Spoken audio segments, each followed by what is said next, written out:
you find yourself in the Carnival Spirit and you can locate the warehouse, that's the arcade, or the Deck 3 entrance to the Pharaoh's Palace, and then you can also find the jungle. I'm not going to pretend to explain to you why they have a jungle, but let me show it to you. This is pretty much what it looks like. We have mirrors, we have porthole windows, chairs with elephants and zebras and monkeys and whatnot. And if we go a little bit further, you will also see some couches on this side.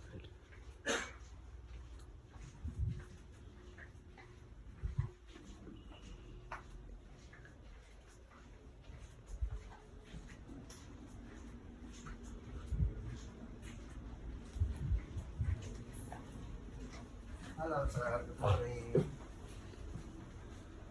All right, and it goes all the way around.